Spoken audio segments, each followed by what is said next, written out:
Hi guys, who just came into the live 430. Sorry it took me so long, but I had to get nourishment. Please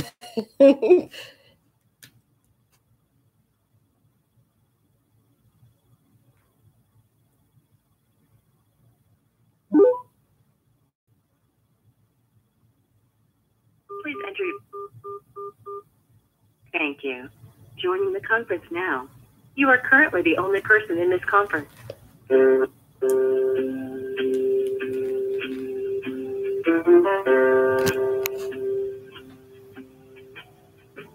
are now muted. So I am in. Thank you for the like.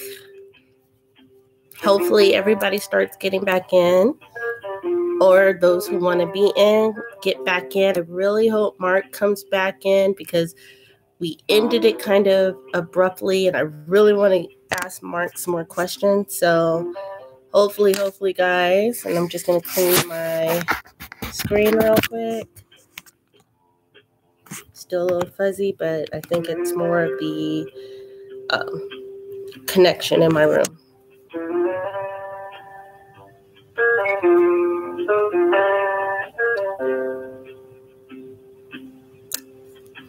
So for those in the room, if you guys can just say hi in the chat, just so I know who's here, please.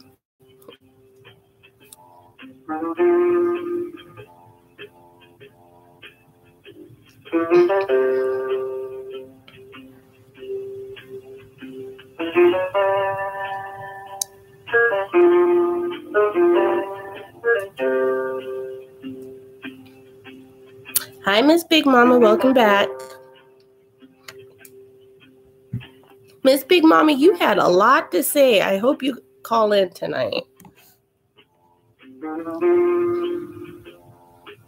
All of your stuff was factual. I loved what you had to say, but I do want to kind of talk to you and kind of pick your brain on some stuff. Like I said, Mark, if you are one of the people who are here, please come on in. Please talk. Hi, Miss Candy. Did you guys get your food? Did you get something to eat? Did you take care of your loved ones and your kids?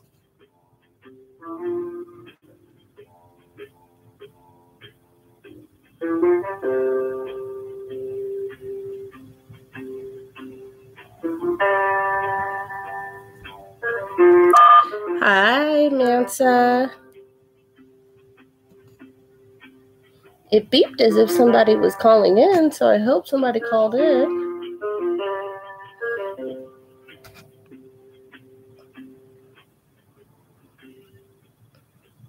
The call-in number is still the same, guys. It is area code 646-941-1150. PIN code is 430-5005. Please do call in. It'll be greatly appreciated because, as you see, we're a civil group. We are going to have the conversation. We're going to ask our questions, and we're going to talk about it. Before we ended our last live, guys, what did you guys think about where the conversation was going with regards to Mr. Smith and how he felt about everything? And on cue, there goes my dog again. So, honestly, guys, what did you guys think? Hi, Toddy. Welcome to the group again.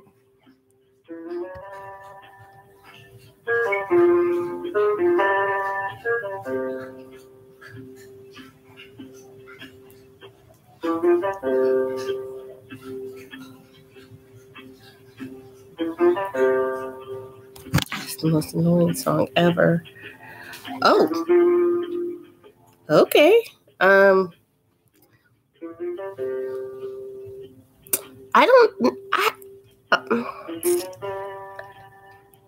only one. Quit. Miss Candy. That's a double-edged sword for me because I agree and I also disagree. The fact that he finally came to terms with why he doesn't like Kaya, I think was a breakthrough. See, I didn't get notification that her live was up, and I don't know why. That's odd. Because if I had known that her live was up, I definitely wouldn't have come back on. Not that I'm scared or anything. I just respect her, you know? So let me look. Oh, it was the old one. So it was from yesterday. No worries, no worries. Okay, so you caught up. Hi, can you turn me down, please? You are currently the only person in this conference. Then they hung up. Okay. Well, maybe they will call back in, maybe not. But let's see. So I don't know if his rationale on why he didn't like Kaya made sense. He felt like she just dropped the ball and was like to Madison, and that was the thing. But that whole thing about how only he didn't say these words, but he alluded to it by saying, I'm not talking about other gay people here. It's not about, like, either punk is a offensive word or it's not. Just like the N word, either it's offensive for everyone to use it or it's not. Just because you're dark skinned does not mean you get to use the word. But then again, I'm like, I'm a literal type of girl, so I'm like, well, if you ignorant, you ignorant. So that's the true definition of that word. But anyways, he was in denial about the truth. Yes. Because a part of me feels like Mark felt that Madison was justified in saying what she said about Kaya. And it's like, no. Because somebody said something a long time ago that what they were saying, they had those deep-rooted feelings all along. That's probably the truth. Toddy Ace. I think Maddie cast spells. I find it hard to believe how people can see one way and not the truth. No, I don't believe that.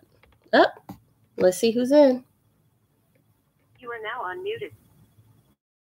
Hello, caller. Caller, are you there? You are currently the only person in this conference. Well, someone keeps hanging up and calling in, so we'll see. You are now unmuted. Let's see. But you're absolutely right. I do agree with that. No, it's not magic. That person is just relatable to people. They see the plight. Madison's story is the story of have to respect hustle. And I think that's what everybody said. Because even you said, Toddy, that the allure, the money of the streets is there. And people who can't find another way to make it legitly go out there and they make that money. So, I mean, we can look at it twofold. It's like they mad Kaya left and that's all they see. And Maddie does no wrong, even when she's in play. Absolutely. I think it's more like Maddie's doing this because you left. If that makes sense. Like, people are rationalizing, well, Maddie's only saying this stuff because she's hurt because you left. No. It's not why she said, oh, Maddie only trademarked it because she knew how you were. Like, no. Even if you know how somebody is or what they've been proclaimed to be, you still give them the option to do the right thing or the wrong thing. You don't just make that option for them. Soon somebody will get in. Let's see. It's like, yeah, I understand that, but I hear the same story too many times. That's true.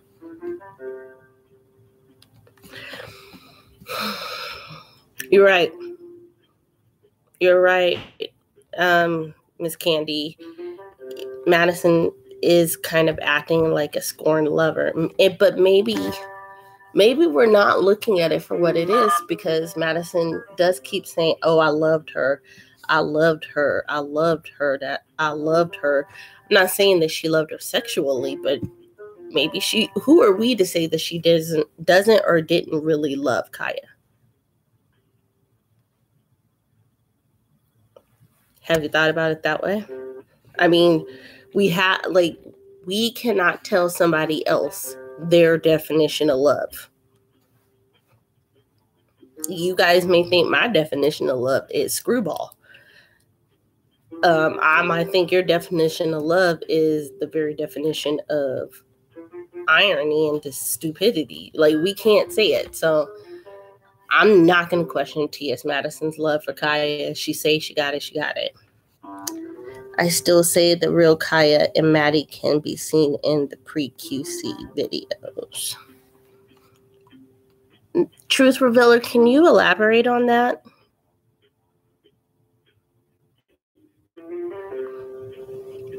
Are you talking about the pre-videos where Madison was going to Kaya's house? Or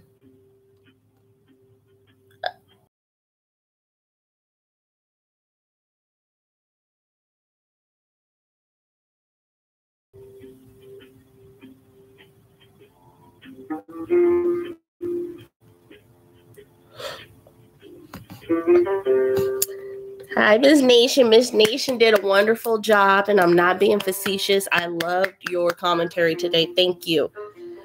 Madison was always on Kaya's platforms.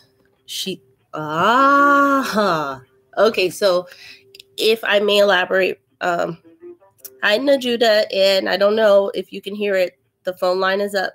If you want to call in, please do so. How do I address that one? Okay. So let me ask for clarification. I'm sorry, Truth Revealer. Are you implying that maybe Madison preyed on Kaya?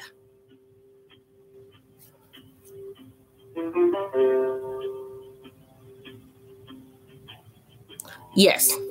We talked about that on the last live. Like right after you logged out, Miss Nation came on and advocated for Gary Coleman. So yes, we did.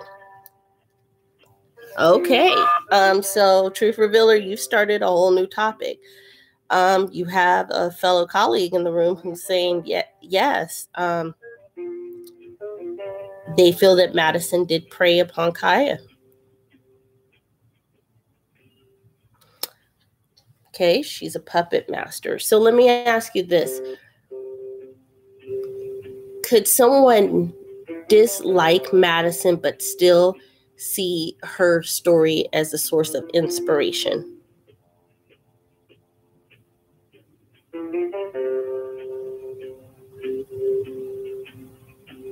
Okay. So at what point do we look at the individuals who were being misled in addition to the person pulling the strings?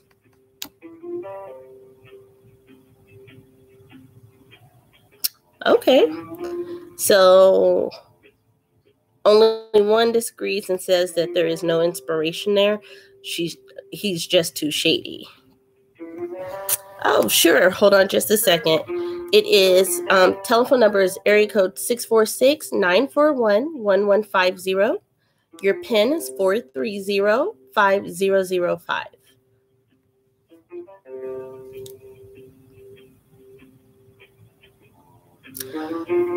Money can be the root of all evil, but money can also inspire greatness. Think about it. Some of the greatest technologies that we have today. Thank you, Miss Big Mama. But some of the greatest technologies that we have today is because somebody was inspired to do better and make tons of money. Think about it. We are all on computers, laptops, iPads. Steve Jobs and Bill Gates wanted to make money. Great inventions. We can now talk to each other in ways and venues that we never thought possible. There we go, Big Mama. Yes, ma'am. The love of money. Take your time, Miss No Judah. Or I hope it's a miss, or if it's not No Judah, I apologize. But I do feel like, I don't know. I'm iffy. I really do feel like Madison does have an inspirational video. Or inspirational story. And the reason why I say that is how many people who are part of the sex industry, whether legal or illegally, come out as further entrepreneurs. I mean, think about it. Think of the ones we know. What was his name? Lex Steele, the black guy with the bald head that was just atrociously large in his member. Ron Jeremy, who they called the furry hedgehog. Think about them. Look what happened. Anna Nicole Smith all die off from drugs and sexually transmitted diseases. And Madison made something positive.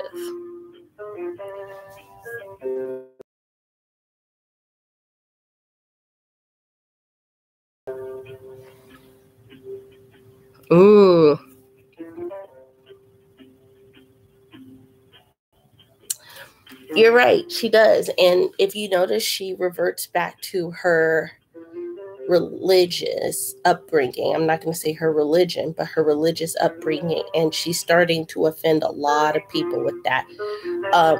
Because I at times feel like you're poking fun of the word of God. Because not every time that you speak on God do you have to emulate or mimic a old Southern pastor. That's just me, though. And you're right, character does matter. But we are only seeing a character that she is providing on TV, correct? Or on social media. We don't know her true character. The only people who know her true character at this point are Gio, Kaya, Chi-Chi, her inner circle.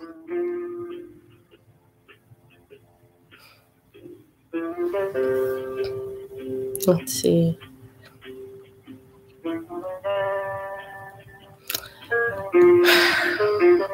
Well, Kaya's mentioned that, and again, I can't speak on Kaya's religious background, but she is of the conscious community. And with the conscious community, they do believe in different entities and different spirits, i.e. Oshan. And she's a daughter of Oshan. She's a daughter of the Sun tribe. There are different tribes. There are African gods and goddesses. I'm looking around because I don't see I have an oracle card set that is all about positivity and light. And I don't see it. Otherwise, I would show you some of them, like Bat, who is the goddess of wisdom. Like, there's different entities. Okay.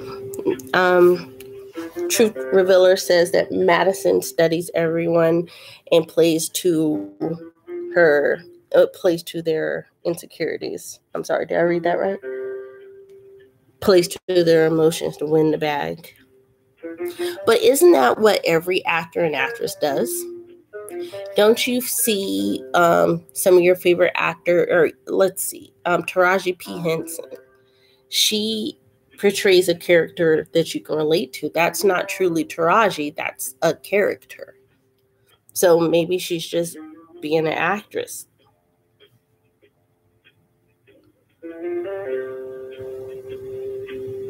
Okay.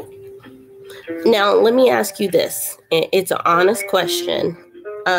For only one, you said God will not be mocked. Amen to that. T.S. Shukolit, we do know her character as far as stealing, etc. Are we just using this one instance, or are we also compounding the stigma that comes along with the trans community? That's my question. Because yes, we have heard that she supposedly stole from T.S. Eve, but we only heard that from somebody that she's currently involved with. And we really can't take Cookie Tookie's word for it. So you guys let me know. What do you think?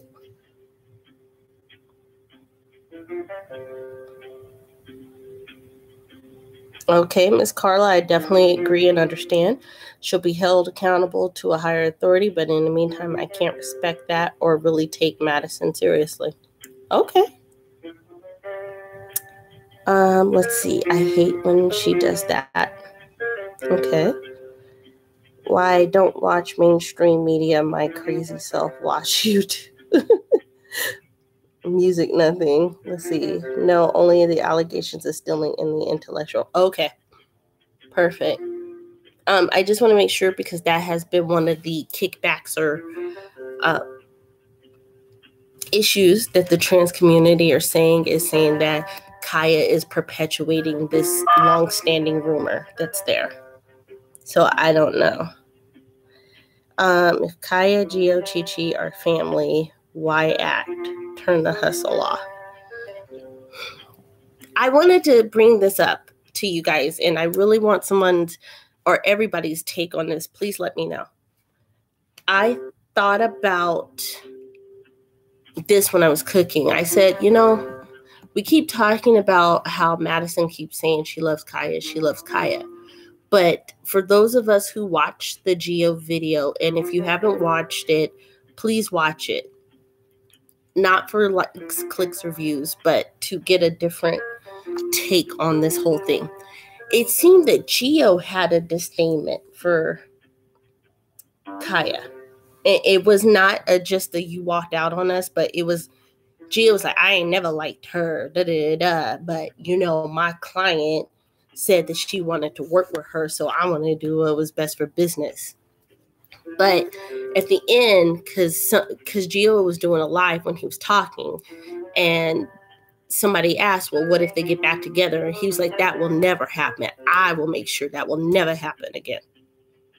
And I thought a couple of things, because you know how people are like, Gio acts like he's in love with Madison and all of this stuff.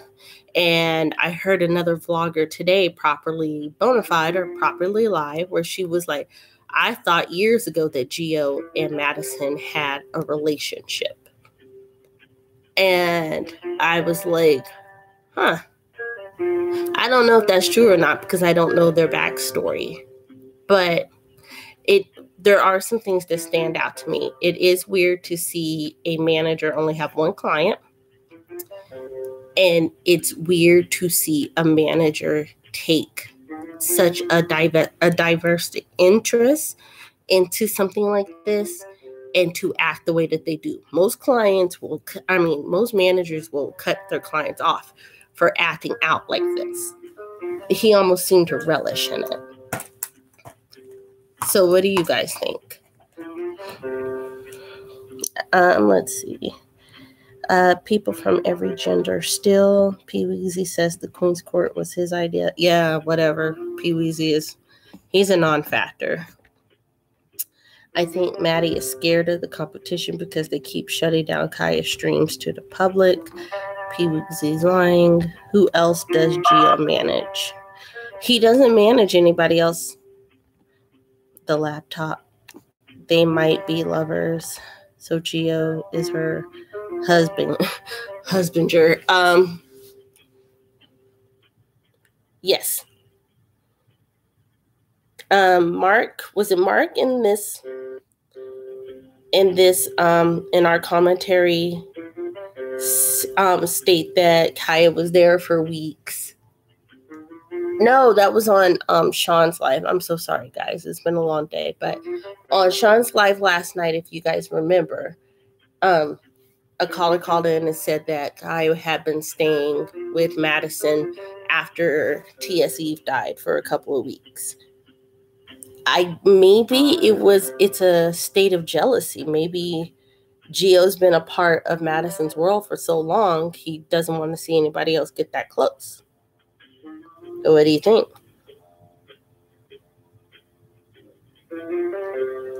It's okay, Miss Dollhouse. No, Gio actually lives like in Chicago or somewhere. He lives up in the Midwest.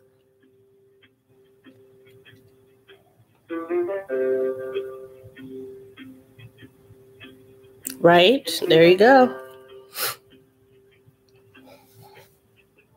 That's the truth. I understand if he's traveling with her for business, but I did wonder, and I'm sorry for moving around, guys. I'm trying to get like as comfortable as possible, but I did wonder like why he was always there. But what I did wonder was like why, if he was her manager, why didn't he go to Australia with her?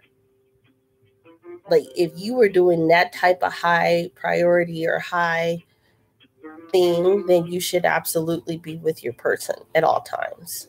I'm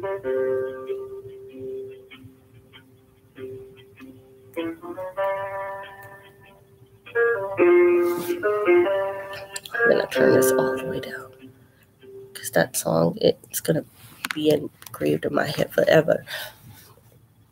But I don't know, guys. You tell me. Maybe those weeks Kaya spent opened her eyes in other ways. That could be it. I think because Miss Janantre said it earlier on her call. She stated that we could see Kaya decline. I think Kaya got kind of sick. Now, here's the thing. Some are saying she got a breast lift, and that's fine if she got a breast lift. I mean, think about it. You spent, about $1,500 to $1,700 on a breast lift, and somebody made $30,000. If that person broke them off the $1,700, and it wasn't even from the social media stuff, I mean, but that's neither here nor there. But I think that when Kaya got the breast lift, because remember, Kaya was, after people were talking about Kaya's teeth, this is just a theory at this point. When people started talking about Kaya's teeth real bad, and remember the next episode that they did, she came back and was like, yeah, I've been to the dentist. I'm going to get those veneers. I'm going to get my teeth worked on. Then y'all ain't going to have nothing to say. And then the next week after that, she had started to get some kind of oral work done. I think that is what opened Kaya's eyes. I think that Kaya, honestly, guys, I think that Kaya started to see herself change in a bad way. And that might be why she pulled out. Because she felt the pressure to change. Let's see. You think it's true that the white people hire Madison to make fun of her? I would not be surprised if that was true. And I'm not saying that to be nasty. I'm saying that to be the truth. Half of the time, they hire us, and Black people in general, just to fill a quota. Let's not kid ourselves. We could be the absolute best for the role, but they'll still have their faves in the back of their head. So, yeah. Let's see. Kaya got tired of the fans. I think that was it too. T.S. Madison is Gio's only resume experience. Madison is his only hope, and he is possessive. Okay. Nicki Minaj says,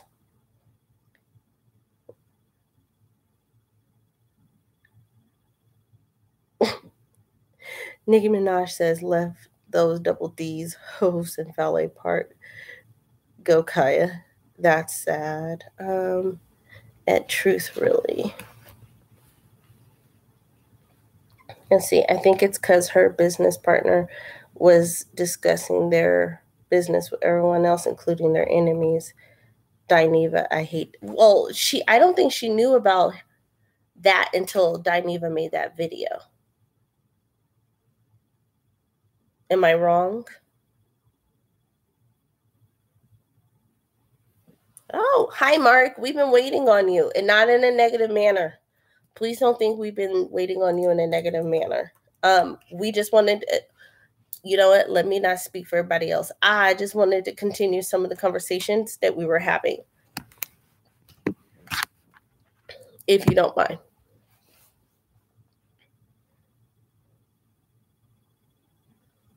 Carla, who doesn't marvel at a transgender? I would certainly do a double take if I know that's what they are. Okay. I don't know. Another true story, as I've told people before, my mom was in the military, and the last 3 years that she was in, there was someone named Joe who was transitioning. And Joe dressed like a woman, but still had male anatomy down there. So he didn't have the final surgery yet. And the federal government built Joe his own independent bathroom where Joe had a key because the women didn't want Joe in the bathroom and the men didn't want Joe in the bathroom. And I could tell you, Joe sounded like Barry White. He really did. But people gawked or marveled at Joe when he spoke. But when you looked at Joe just looked like a little old white lady, to be honest. So I've been around transgenders before in the workplace because of my mom. So it really doesn't faze me. Let's see. Deneva said in the video he was talking on the phone with Madison when she would come over. Okay. But my question is, did she hear the conversation that was being had? Or when Dineva made that video, did he just spill some beans? Let's see. I agree with you, Lexi. Okay. The more Madison was pushed forward toward Hollywood, the more Kaya wanted to pull back. Yes. Because, Madison, because remember Madison for the first portion of it up until after Christmas, Madison was wearing black wigs and they were subtle and she's wearing black outfits but then after,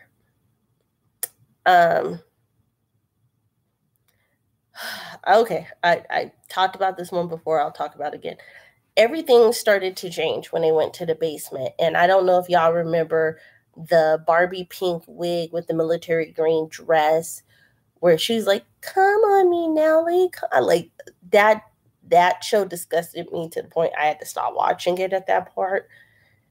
That's when it got too sexualized. And I thought that's when Kaya was like, I'm out. Let's see. To be trans is a very expensive lifestyle. That's what I've heard. They do the same to me in high school, made me use the teacher's restroom. See, and that's the thing. And that's sad. Mark Smith, I'm just tired of it all. Like everyone is picking sides. And I feel as though Kaya didn't handle this professionally. Okay.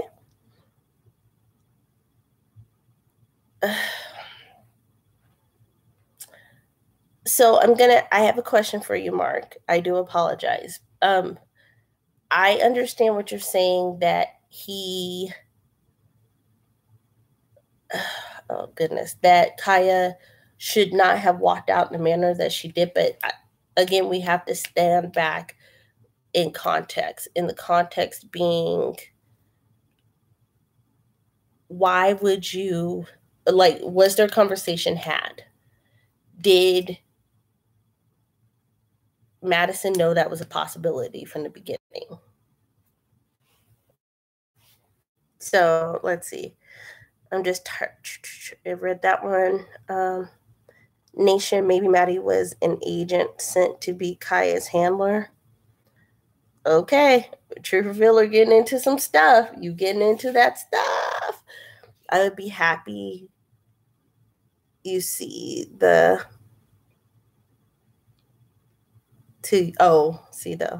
teacher's bathroom. Funky Dineva has issues with Michelle as well. That is true.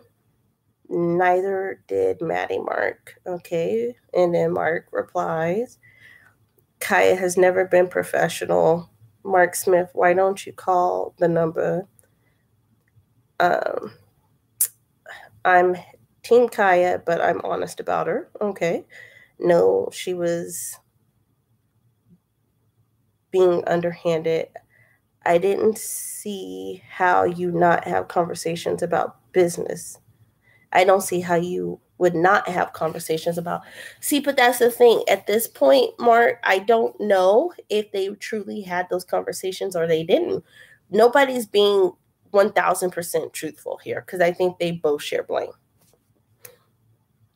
Let's see. Funky Fueled. Let me turn this off. There we go. Let me see, guys. Sorry. Let's see. Funky fueled the fire, now he quiet. I had a chance to briefly research Viacom last evening. Something is brewing with Kaya's Gag Order Club. Ivy said, Viacom is the... Thank you, Ms. Nation. Thank you. Receipts over everything. Okay, guys. So Ms. Nation was part of the crowd last night where I dropped a little hint of, I don't call it tea, I call it water because that's what I drink. But I dropped some water for you guys, some thirst droplets about Viacom and their interest in the Gag Order platform. And Ms. Nation found the receipts.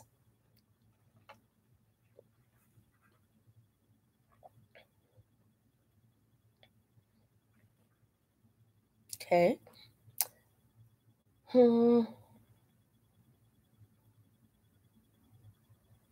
That's true, Thompson. With the Me Too movement, talking about sex will get you fired real quick.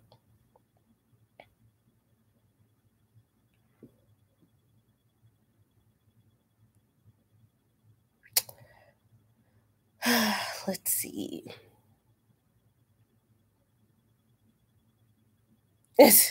I knew you would. I was hoping, I was like, if one person could just find the receipt so people don't think I'm just saying stuff for likes, clicks, and views, because that's not what this is about.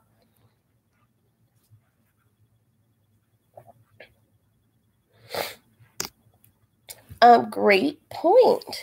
Great. There is somebody who just called in. So whoever is calling in, 1 second. 1 second.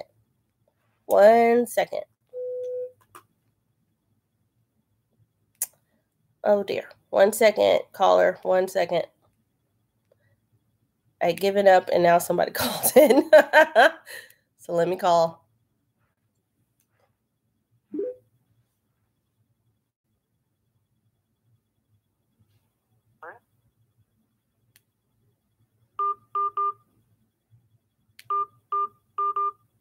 Thank you. Joining the conference now. Hi, caller. Hi. Hi, who is this? Let me turn you down on my TV. Okay. This is Big Mama. Hi, Big Mama. How are you? All right. How are you, Lexi? I am great. So tell me what. Okay. I was trying not to call in. I know you said you wanted me to call in earlier. I was trying not to call. I'm going to stop calling in on these lives. But I just the conversation and what it's about, I feel like, I need to speak on it. I'm 50 years old, okay? Yeah, that's old to a lot of people that I see on the YouTube live, I'm in the old lady game. I hear that that verbiage a lot. Old people in that age group is in the old lady game. But what people don't understand is that every day that you wake up and see another day, you're getting a day older. You know what I mean? Go. And one day you're going to be 50 years old, and you're going to look back and say, wow, look at how far we've come. Look at all the changes. And so I'm saying all that. I just said all that to say, what y'all were just talking about with, professionalism. Okay. Mm-hmm. Yeah, we can admire, T.S. Madison. We all have, mm-hmm. for her plight, what she came through and where she is now. Okay. you can't help but know about it because she stays talking about it. Okay? And, most people who are used to having something will look at somebody like that saying, wow, you're not used to, you're still bragging about your chateau. You're bragging about the bags that you're gathering. I mean, after a while, you should be, used to the fact that you have arrived. You understand what I'm saying? Yes, ma'am. That you wouldn't feel the need to keep. Now, I can understand, if she's doing that because she's trying to motivate other people who are trans and, in the community. You know what I'm saying? Not only just trans, but other LGBTQ, in the community. Mm-hmm. I can understand that, but she doesn't, to me, act like she wants to be a representative of that community. I've looked at a lot of her videos now, and I don't see that. I don't see her doing what she does is because the community is endearing to her. She feels like she's obligated to this community. She doesn't make me feel that way. Okay? Okay. Let's go all the way back. A commenter said something about she studied Kaya. Mm-hmm. Now, I said that to Sean early on when he started having call-ins.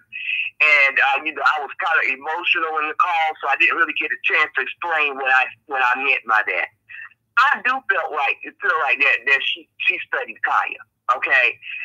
For watching those old videos of her when Kaya was at the radio station, okay? Mm-hmm. And she came to the radio station, a couple times or whatever. There was one time where she was supposed to have participated in RuPaul's Drag Race. Kaya was.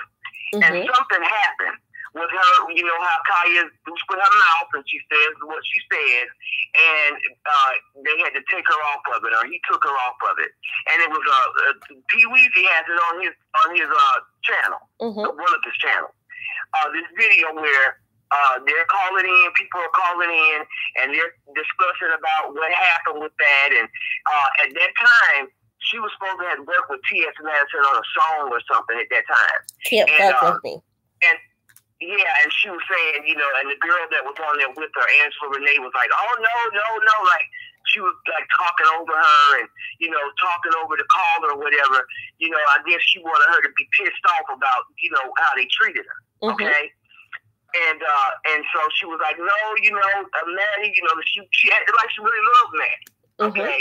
I watched another video where Maddie called into one of her lives, okay? And she was like, oh, Maddie, you gotta come over here. I mean, you could tell that she genuinely loved her. You mm-hmm. know what I'm saying? At least liked her a lot or cared about her. Okay, so I said, okay. So they had a history, Mm-hmm. I had not even looked at T.S. Madison until last year around this time, well, in March, when they first did that video together, when she interviewed Kaya. That was my first time ever seeing them together. I had not been watching T.S. Madison, you know what I'm saying? So, after that, they got together, I watched some of her videos. You know what I'm saying? So, when this happened with them, that was the first thing that came to my mind when the situation happened when Kaya left. And Kaya left,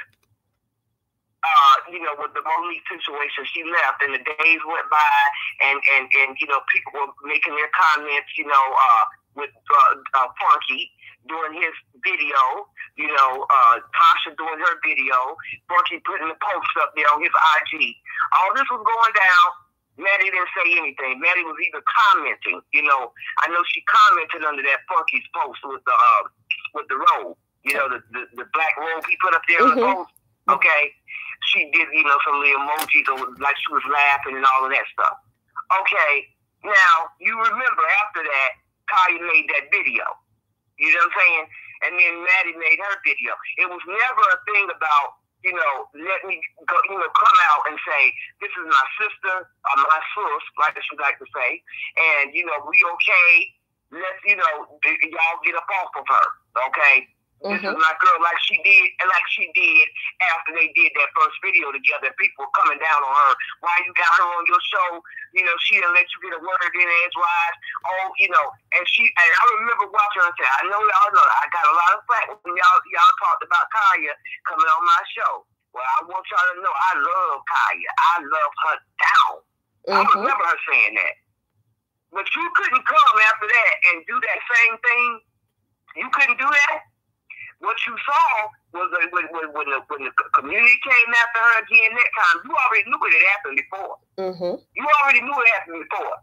When that happened again, she let it happen. And see, once it happened, that was it right there. That was it.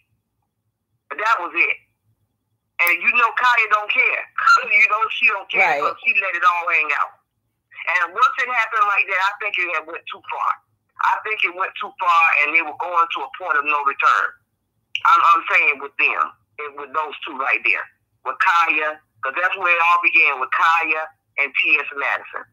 You know, all this other stuff to me has been smoke and mirrors. All this other stuff, it's taking you away from the original thing that happened between them, and then it created all this other stuff. Okay, for the LGBT community.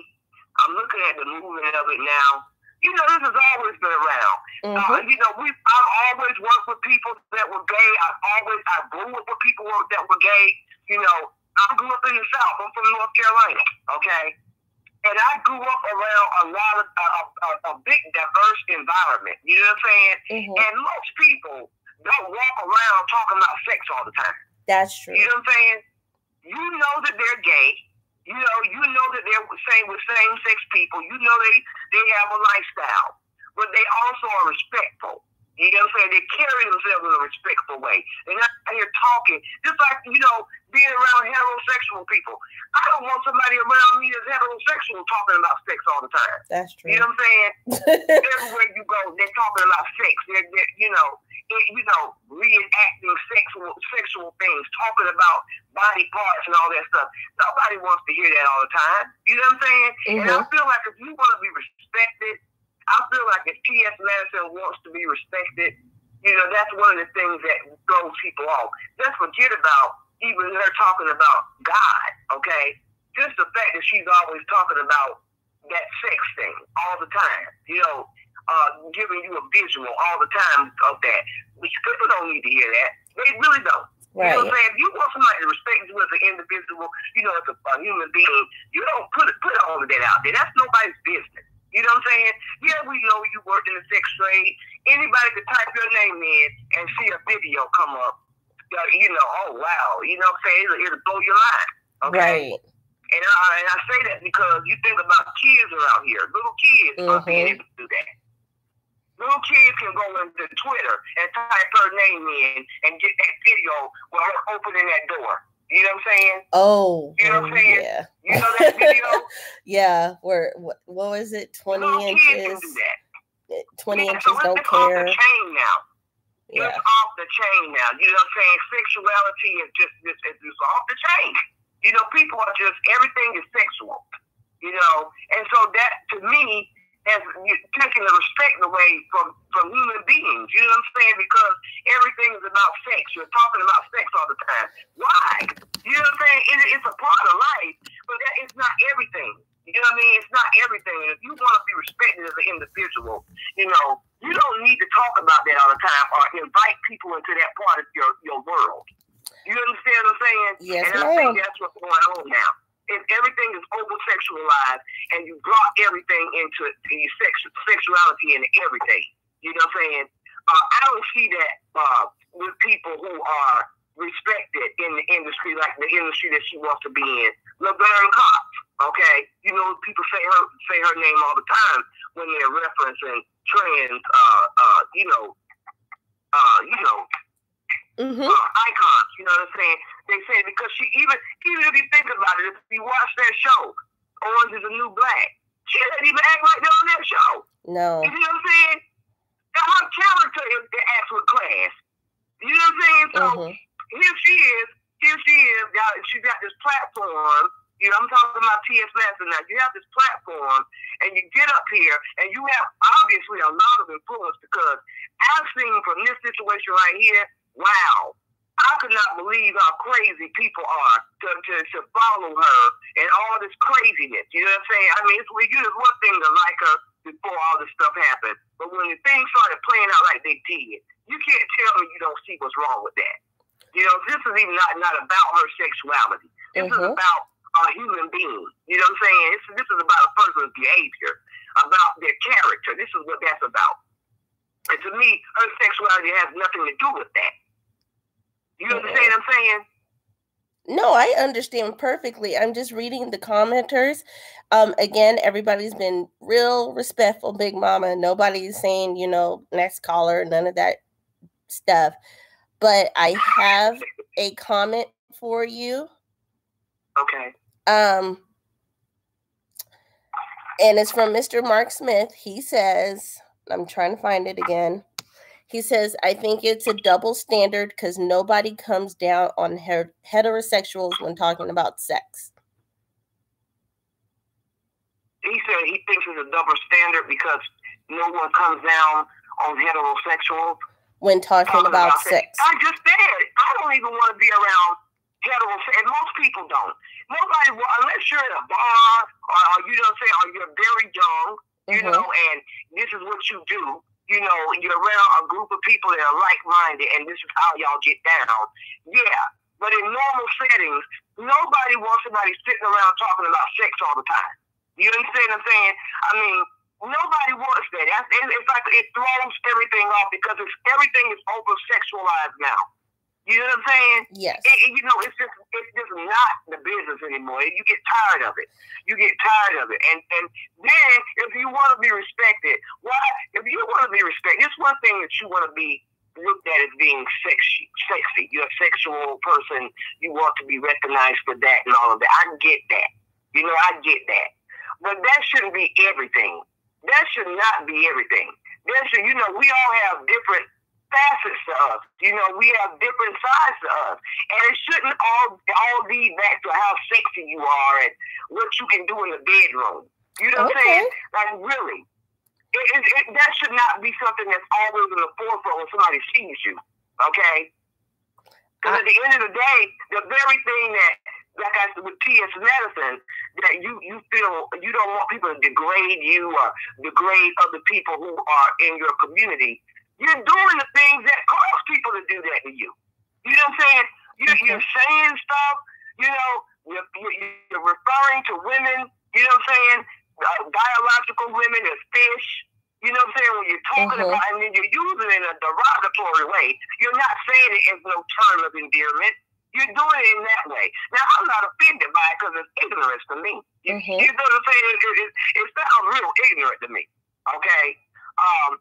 In the same way they feel it sounds when a person that's not a gay says faggot. Okay? Or it's the same way. You know, how do you think somebody feels to be referred to as fish? You know, I've watched people on these videos talk about when they're describing, you know, something like a person that's transsexual and they're describing something that they went through, and when they want you to know when they're talking about a biological woman, you know, they're calling it, you know, that was a fish. You know how fish is. Fish is always nifty. Fish this and fish that. You know what I'm saying? If you want somebody to respect you as a woman, right? What you are. What do you want to be called? You understand what I'm saying? You're trying to emulate a woman, okay? But yet when you talk about a woman, you're talking about her in a derogatory sense. You're calling her fish, okay? And it's not a term of endearment. I know Charles Woods that said that. Sean tried to explain that. You know, he said, no, I've not seen it. I've not seen that. I've not seen when I watched them talk about women. I'm talking about transsexuals. I have not seen that used as a term of endearment. It's always derogatory. Every time, even if they're playing, you know what I'm saying? It's not no term of endearment. Okay? Right. Now, I've got a couple more things for you. Gemini X asked the question, why does sex make Americans so uncomfortable? Then she went on to say, okay, y'all are so conservative. I'll take the first part of that, and then you can go on. For that, it's not that I'm conservative. There are just certain things. To Big Mama's point, it's okay to talk about sex in certain venues, but that can't be your only conversation. And Gemini, you brought up that in other countries and cultures, they do the news topless. Because, okay, for instance, in Canada, the reason why they do that is they're taught not to sexualize the body. But here in America, because you're right, we have what they call smut movies, and not slut, smut. That's the old word for it. Playboy magazine, where it was considered a dirty magazine, and you really can't. I mean, they have, if you look at it, you're saying people are being conservative. People have issues with women breastfeeding their children in public. Right. So it's when we're saying we don't want to hear about sex, like every time I have clicked on the QSC after Kaya left, the first time I clicked on it when Shekinah and Little Mo were there, the moment I clicked on it, she was reenacting a blowjob on what looked to be a baby rattle. That offended me. That's borderline, like, queue up for pedophilia. Deviant behavior, okay? And then another one I clicked on, like I said, I was trying to give her a chance, and it just didn't work out for me, that she had smeared a chocolate bar in a pair of pink panties. But again, the pink panties were very adolescent in nature. So to me, that was way over sexualization. I have custody of my great niece, and I don't even want her. Now this is prudish of me, but she's 3. Like, all her bathing suits are one pieces with a whole bunch of like ruffles and frills. There is no there's no 2-piece baby thongs going on there, because she's not old enough for that. Now when she turned 18, 16, 18, you do you to the fullest, boo-boo. But no, and that's where I'm coming in at. So Gemini, I hope you understand that take on it. You let me know. And then go ahead, Big Mama, you take it from there, because I know you have. Okay, like I said, I have always been around. You know, you cannot get away from gay people. You know what I'm saying? Gay people can be your employers. You know, they're going to be somebody in your community. You know, everybody. I had a next door neighbor. You know, he was an older gay guy, had been in the military and everything. And the way he lived his life, you know, he wasn't, he was out. He wasn't secretive about it, but he was very classy. You understand what I'm saying? Right. And you can have a normal conversation with him, and it didn't have to be, you know, it didn't have to be raunchy or ratchet, and therefore you could respect him because he had more size to him. That was just his lifestyle. You understand what I'm saying? Right. So I understand the movement. I understand that people are glad that they can be out and they can feel like they're included in all of those things. I understand I understand it. Okay, but at the same time, you know, that's giving you an example. I worked in Texas, and I had a coworker that was gay. It was a woman. And her girlfriend also worked there, but she worked on a different shift. And she and I were talking, and she was telling me about a movie that that went to see with her girlfriend. So she began to tell me about, you know, the movie, and I said, well, look, I haven't been to the movies in a long time. What were the previews about? And she said, well, I don't know. We were kissing. Okay, she was trying to segue that into talking about them sexually. Okay. And I stopped, and I thought, oh, I don't want to hear about that, you know? And she got offended. She got offended because I said that. And so that kind of stuff is getting to the point where you have to walk on eggshells when you're talking to people because that are in the community, because if you say one thing that they don't like, then they feel like, oh, we're out now, we're in a force, you know, we're gonna say one thing and we're gonna, you know, you say the wrong thing and you're gonna be homophobic or you're gonna be a gay basher or whatever. I care nothing about talking about that, whether she was a gay or heterosexual. I'm not sitting there talking to you about what I'm doing with the land. You know what I'm saying? Mm-hmm. So, that's just not a conversation piece for me. I'm not a little girl anymore. I'm not a teenager or even a young woman anymore. So that's not a conversation piece for me to be sitting up talking about what I do sexually with someone. You know what I'm saying? So, especially at a job. So, for her to get offended like that, I had to kind of step back and kind of check her out because I wasn't used to that. I've been working with gay people and living around gay people all my life, and I've never had a problem, with somebody being like that. People respect other people. That's how it used to be. Respect other people. You respect other people's differences. Everybody is not doing what you're doing. You know what I'm saying? That's okay. And so as long as you get that, there should be a reason to be offended by people all the time because they don't want to hear about your sexual life. You understand what I'm saying? You don't want to be judged by what you do. Then why do you have to put it out there like that? Why do you have to tell everything that you do? You know what I'm saying? People don't have to know all of it. That's just one aspect of your life. That is true. You understand what I'm saying? No, but Big Mama, I do want to make sure that we clear a portion up. You do not care whether it is a heterosexual person or a bisexual or a gay person.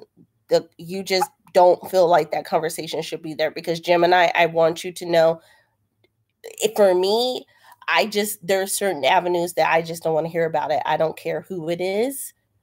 Right. But I don't care, especially if you're trying to tell me something. Now, when you were telling the story about the female who's trying to tell you about the movie, I don't know if that was her way of coming out to you.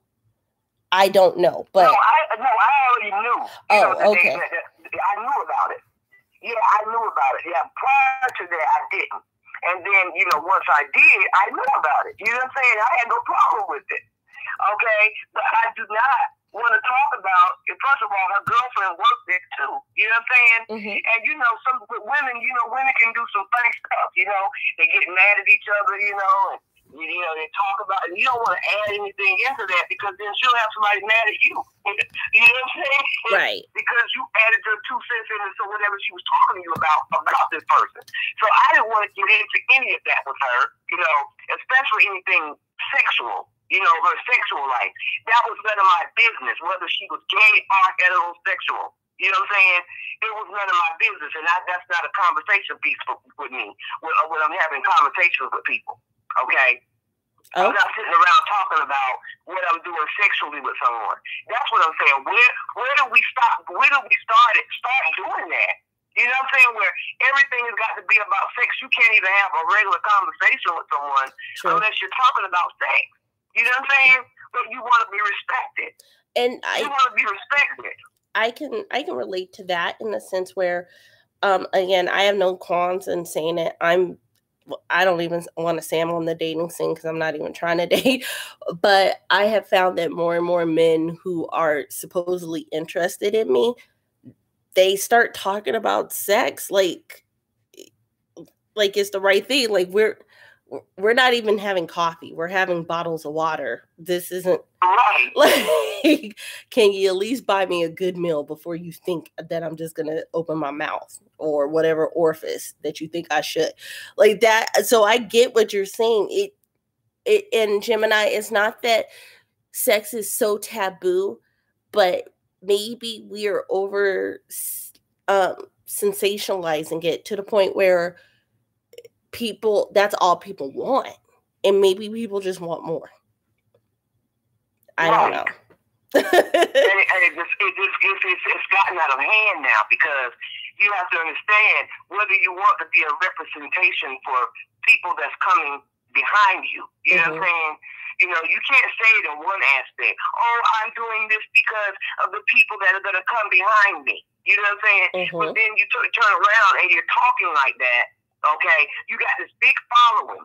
So now you got to make a change. You know what I'm saying? Everything has to change. You may have started out this way. Yeah, you may have been a street hooker. and you did all of these things to get where you are. But that's just one aspect of your life. That should be behind you. You can't keep telling someone, I'm 40 years old and, I'm a grown woman and I'm getting my bag, and then that's all you talk about. But yet you want to be respected. Do you understand what I'm saying? Mm-hmm. And that goes for her and for Kaya. Okay? That goes for her and for Kaya. Kaya is too old to be talking like that too. Okay? She's too old. I'm not siding with either one of them. Both of their behavior is to me very immature. And I know people do stuff for entertainment. I understand that. They do stuff for entertainment. I believe a lot of this was for to get a following. You know what I'm saying? Right. And I do think that T.S. Madison knows exactly, what she's doing. Okay, I do think she knows what she's doing. She knows what she's doing. This is keeping, people keeping things visible. You know what I'm saying? Well, I had a problem with it today with that Gary Coleman photograph. Mm-hmm. Okay, it's one thing for you to make references to him. You know what I'm saying? And we get it now. We understand what you're doing when you do that. But to go and place a picture of this man, you're not considering and thinking about everybody, that's following you. Okay, they're laughing and they're kikiing, but that guy had a family. Yes. You know what I'm saying? You don't know who loved him. You know what I'm saying? So it went left for her doing that. That went left for her because she got so involved, with getting this following of people that are riding for her. Even though they know that she's wrong and some of the stuff that she's done, they're riding for her. So that's all she's thinking about is keeping it going. Calling herself, defending herself because they've been coming for me, and now I'm coming back. I'm letting you know I'm not no punk. Basically, you know how a person would do. I'm not a punk. I want you to know. And this is how I get down when I look at her, thinking back how she used to do her videos. That was her thing. She used to read people. Okay, so when she wasn't doing that, everybody was like, "This is not T.S. Madison." What, you know what I'm saying? She let people draw her back into that. Okay, instead of being who she to me, I think her reading was who she really is. Yeah, that was most of her videos. Reading somebody. Okay. Well, she could have took something and ran with that. With reading, that could be her thing. Mm-hmm. You know what I'm saying? That could be her thing. She doesn't have to use other people's platforms and ideas and, the things that they created for themselves. She don't have to do it. She got her own stuff that she could work with, that she really could work with. But I think that she saw that in Kaya. She saw something that Kaya didn't see.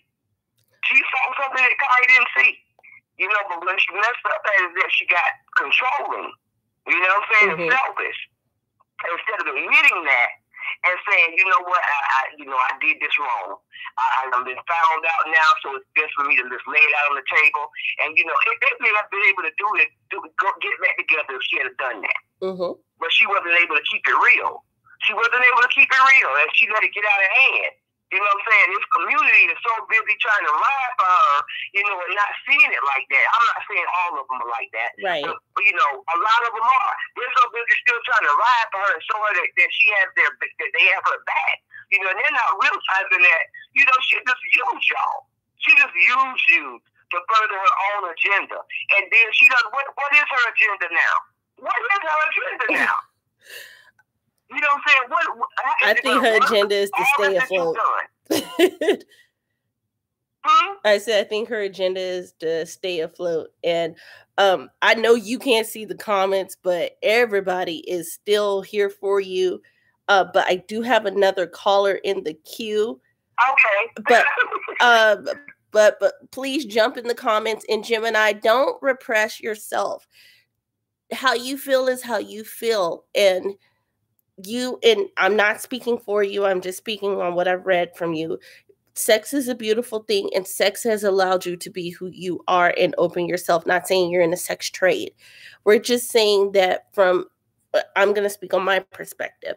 My perspective is sometimes sex can be overly done and you get turned off by it because you're like, I want something more than that. So I'm only speaking on me. But thank you so much, Big Mama. You just gave everybody their life. You're going to read all the comments, and not one person came for you. I'm not calling again on these lives. I talk too much. Oh, no. There's just somebody who's actually been waiting for a while. And I looked down. I was like, oh, Lord, there's a whole nother number in here. Otherwise, you would have kept going. But I love you, and thank you. And we are going to talk again soon. Thank you, Big Mama. Bye. Bye-bye. Hi. Caller 1825.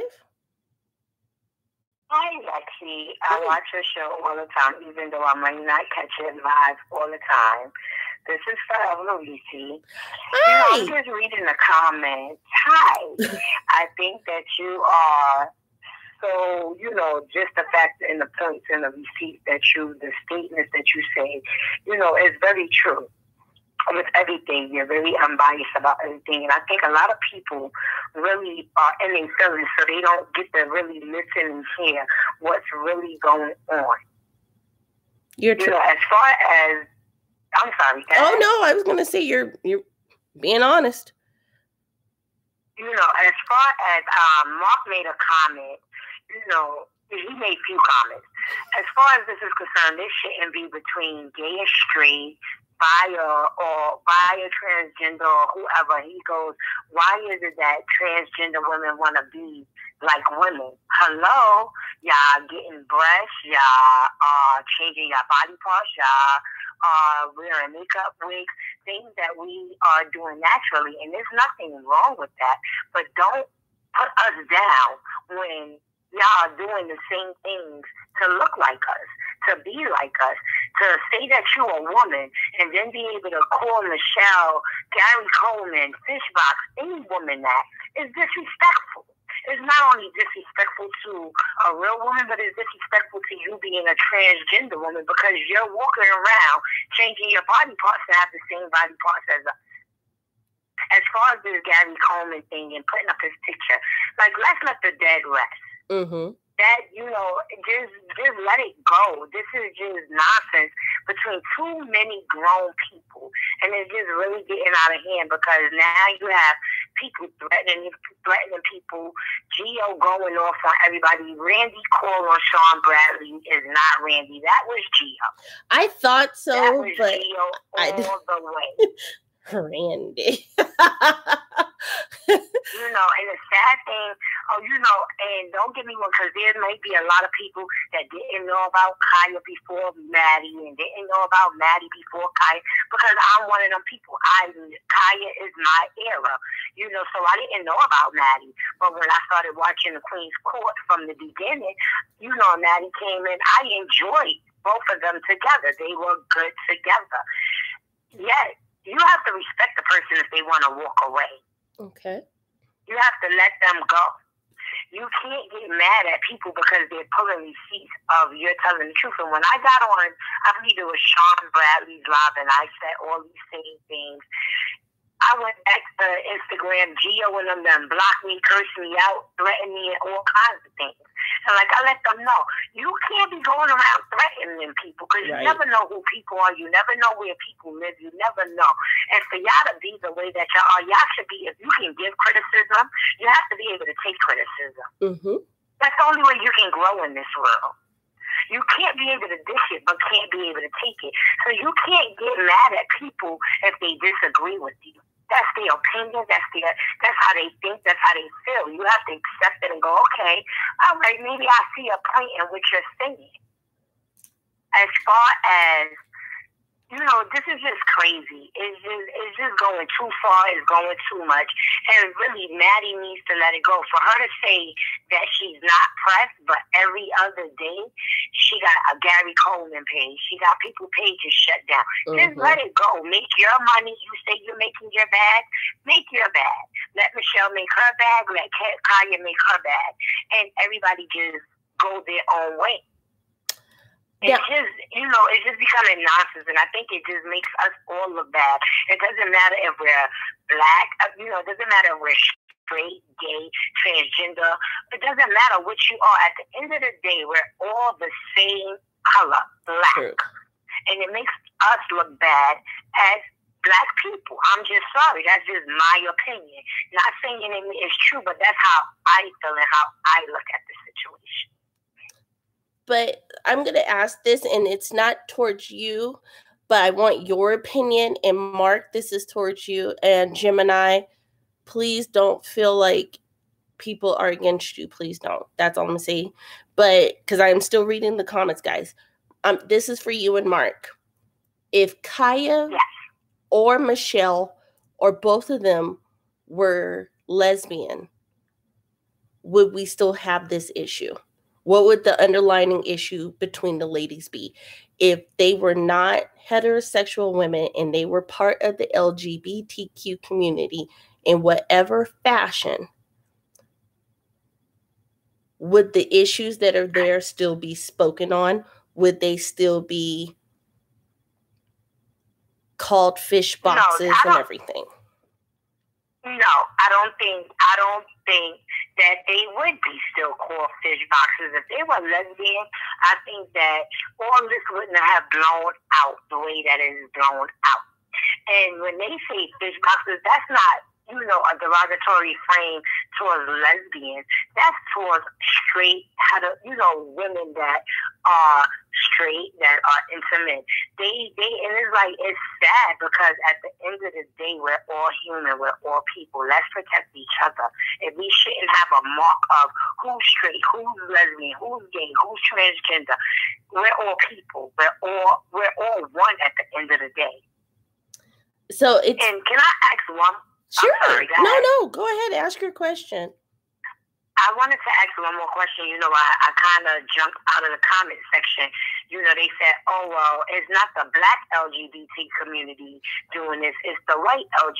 I wanted to have a better understanding of that because at the end of the day, race, orientation, none of this should play a part. Two friends got into it. Two friends, one friend backstabbed the other. So why are we making it such this big thing about orientation and sex and white or black? Okay. So I agree with you, and I want you, because I know you jumped out of the comments, so I want you to know we got answers.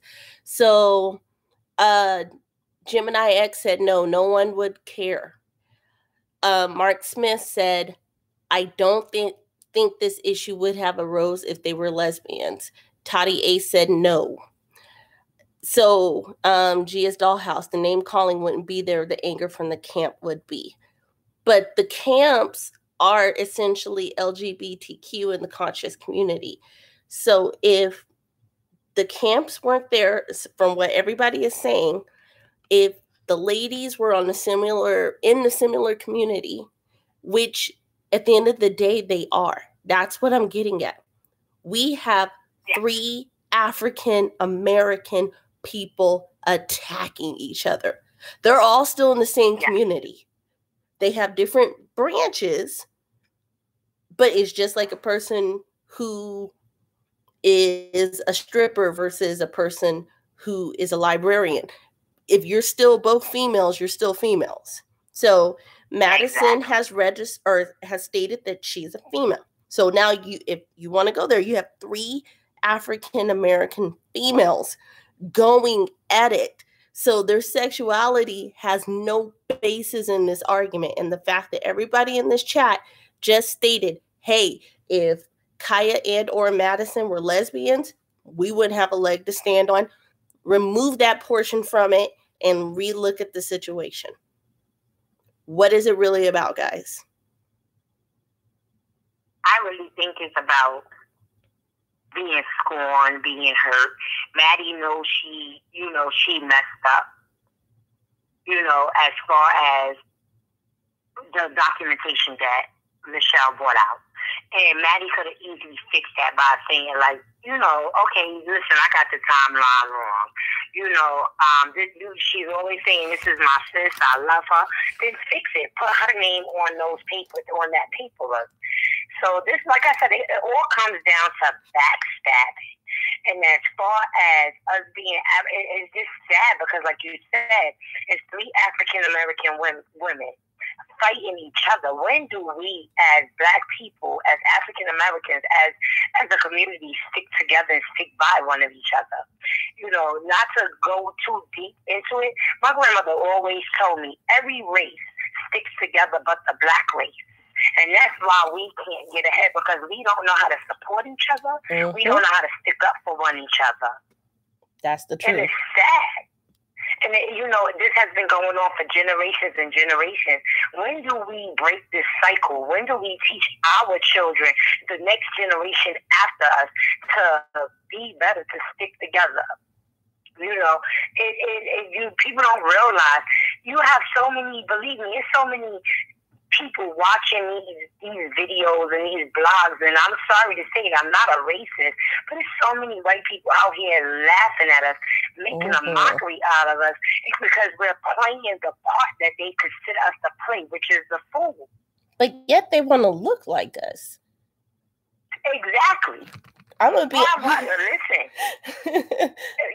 They want to dress like us. They want to look like us. They get their lips and their butt done like us. Like, they want to be us, but they're scared of us.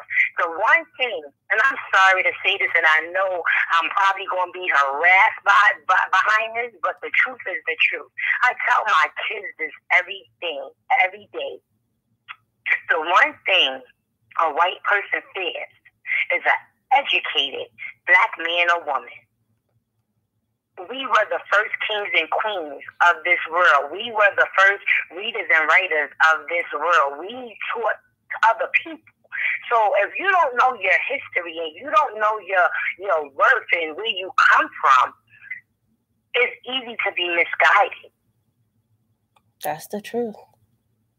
That's the truth. You know, we have to do our research. We have to stick together. You know, this is BS. I don't want to curse, because I never heard you curse, because I'm a cursor. I ain't gonna lie, I curse like a seller. But this is BS, because look how many of us are getting killed off by the police, but we sitting up here worried about this nonsense and this BS.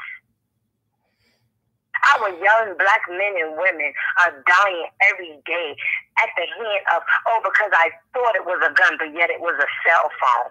Mm-hmm. We're not having those kind of topics, because we're worried about the drama.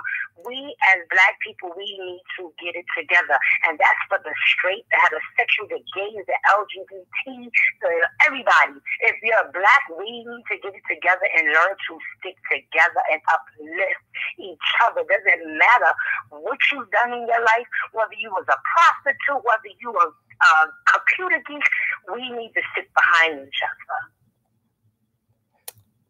I'm not gonna hold you long. I'm making this face because, like, the great thing about callers is they're saying their voice and their people and how they feel, but they're not seeing the comments. And again, nobody's coming at you. But I just want you to know that even Mark agrees with what you're saying. Mark said exactly, caller. So that's in there. That's on the record.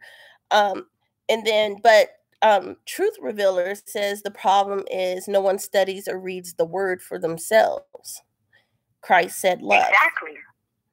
But then I agree with that. Mark turned around and said that religion is the problem. My thing is, people need to stop looking into religion. And if you believe in God, you believe in a higher spirit, you believe in a higher power, God, that's within you. Okay. Believe what is in you, because He answers your prayers, your cause. He doesn't care he doesn't care if you're Muslim, Jewish. He doesn't care about your religion. He doesn't care about your color. He doesn't care about your race. He just cares that you love Him, or that you believe in something other than yourself. So as far as religion, I'm not a religious person, but I believe that there is a higher power. I believe that there is somebody that looks over me and that walks with me, and I believe that that's God. Everybody has their own, whether it's Buddha, whoever it is. Just believe in your higher power and let that be within you. Forget religion. That's just my thought. So and don't get me wrong, I was raised in the church. I was raised in the church. My grandmother was a Jehovah's Witness. I was raised, I was raised as a Methodist. And my grandmother didn't care as long as I went to church to get the word. So her thing was, okay, I know y'all don't think what I think, but just believe in something higher. Just believe that there is a higher spirit, there is a higher power that created us, and that is there for us. And I believe in that as well. My mama is the type of person, she didn't care if you had the flu. The Lord would cure you of the flu. You'd be sitting almost passed out in that pew. Yes. And see, my grandmother's from the South. I'm in New York.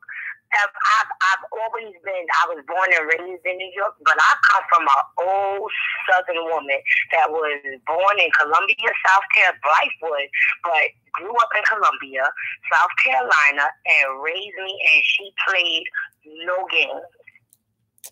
Right. And that was one of the things, but I think everybody is agreeing with you on that part. Just so you know, they are getting deep. They're getting super deep. I did want to touch on one thing. Someone mentioned that we could attribute our self-hatred or the hatred within our community by being torn apart by slavery.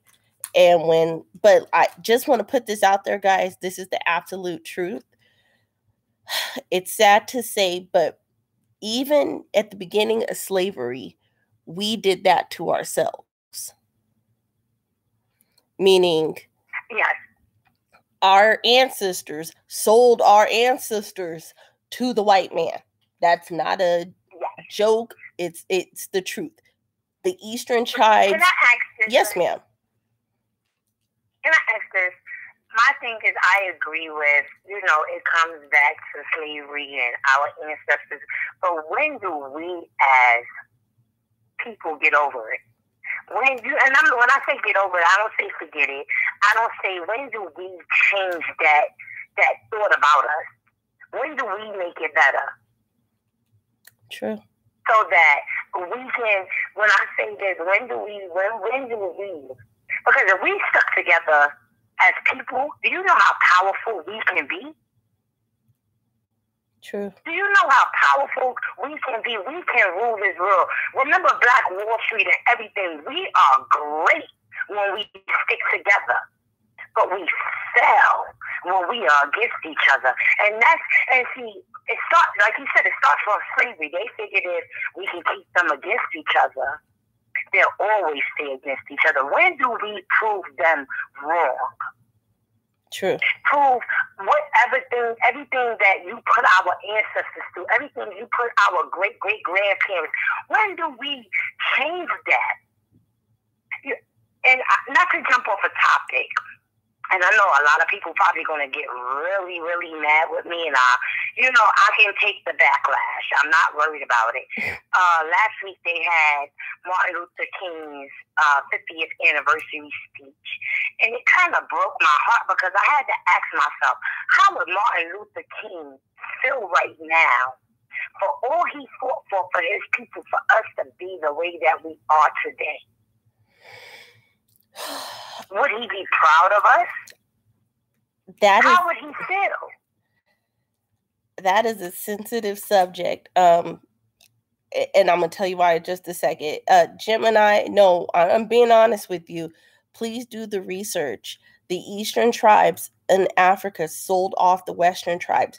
They decimated those tribes. They considered them lesser than. That's why the Ethiopians don't really mess with the Cameroons. Like, you really need to do. The tribes in Africa have been doing this to each other, just like every other nation of tribes. The Hindus, everybody else. I'm just saying, we sold ourselves on those ships. We sold ourselves. Yes, we did. But yes, we did. That's not a lie. We went against each other. And this is why I say, we as people need to research our history. Because you're right, we did sell ourselves. And it started from there. But what people fail to realize is We were the first kings and queens. We taught white people how to write. We taught white people how to make fire. We taught them how to be able to survive. And then they took what we taught them and turned it against us and helped us. And us being manipulative and I'm sorry to say it, ignorant towards one another, we started selling each other off. You know, people have to learn their history. True. To be able to understand it, and I'm just, as I'm keep saying, we as a Black community, we as Black people, we need to learn to stick together.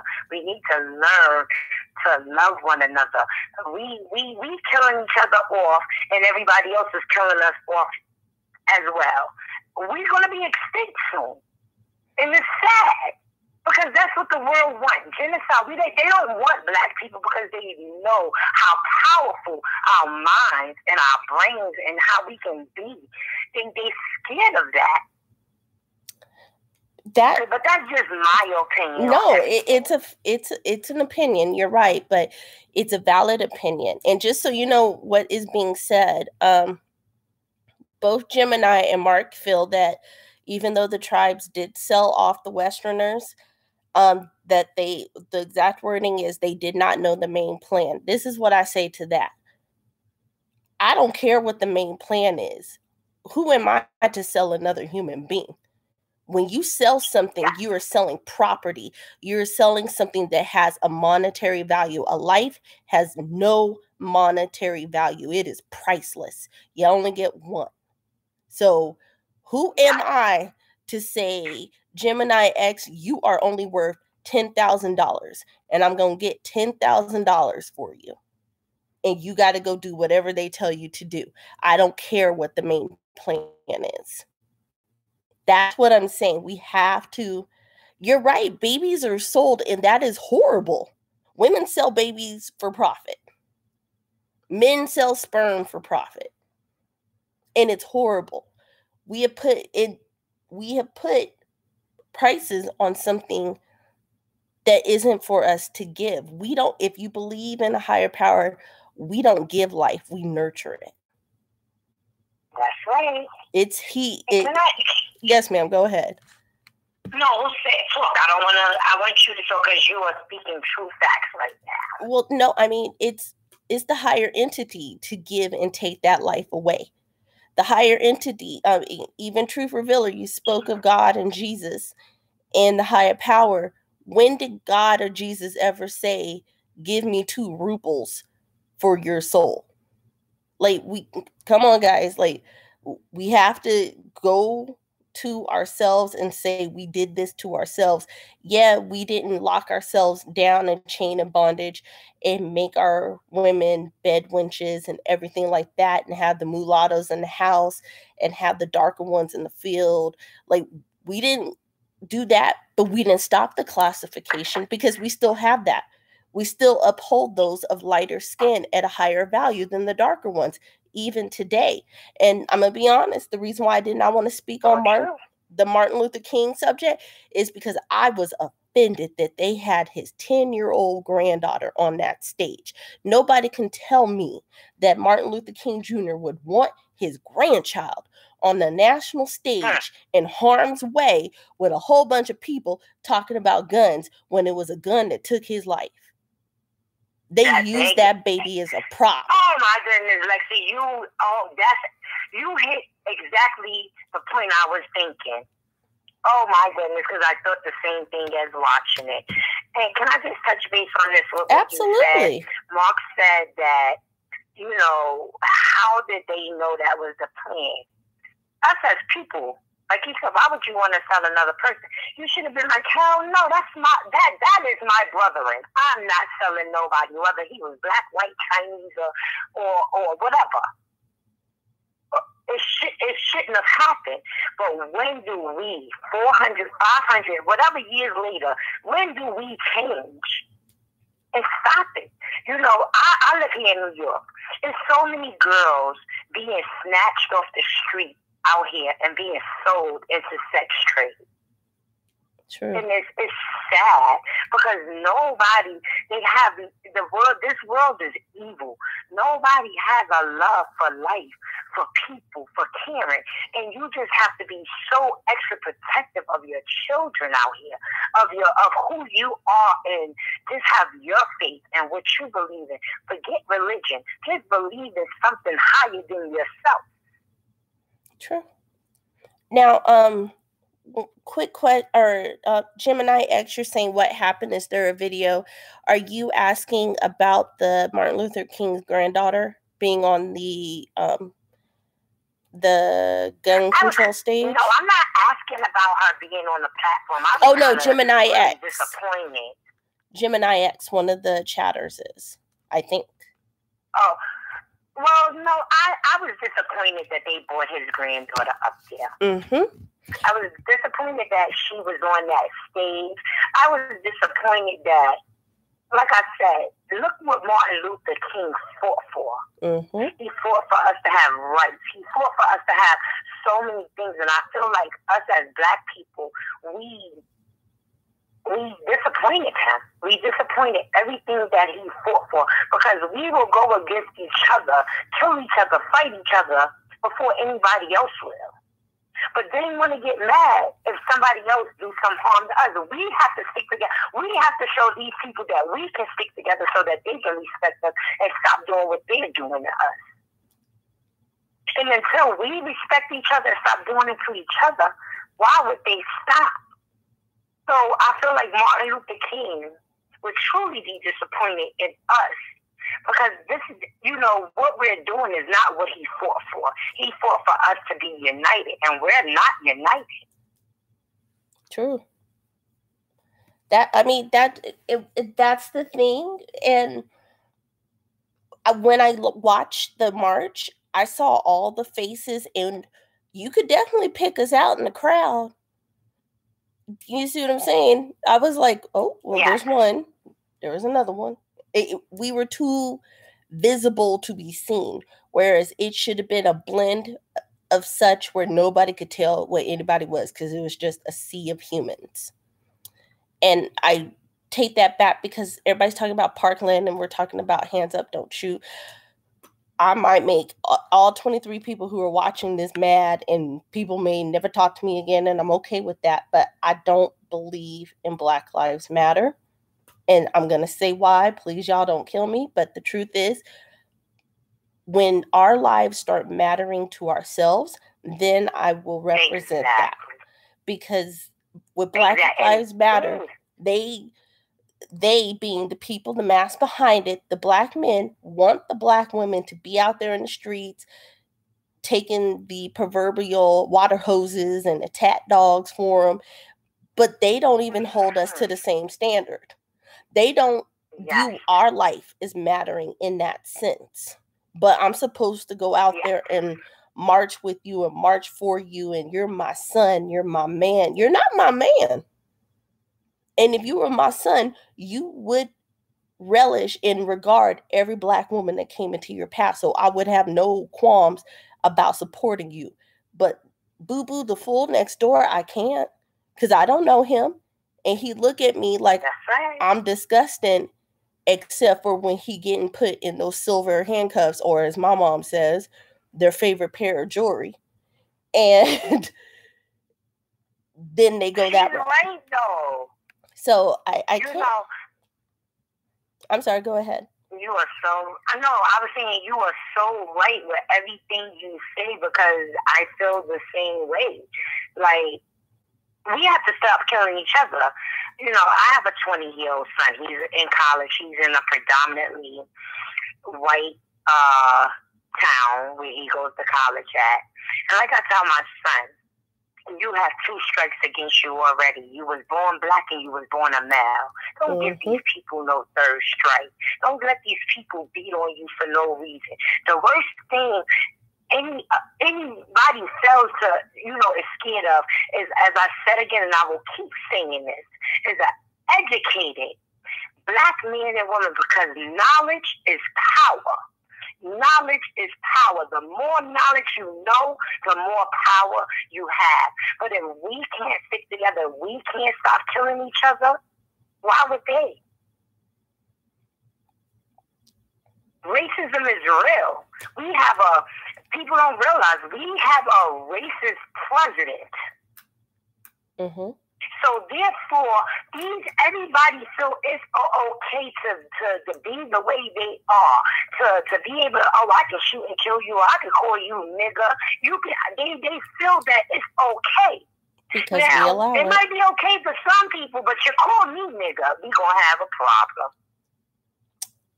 That's just my opinion. That's just my feeling.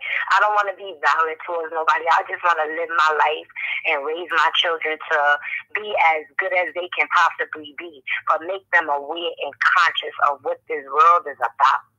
And like I tell them, we are black kings and queens. We love each other. We uplift each other. We speak good about each other.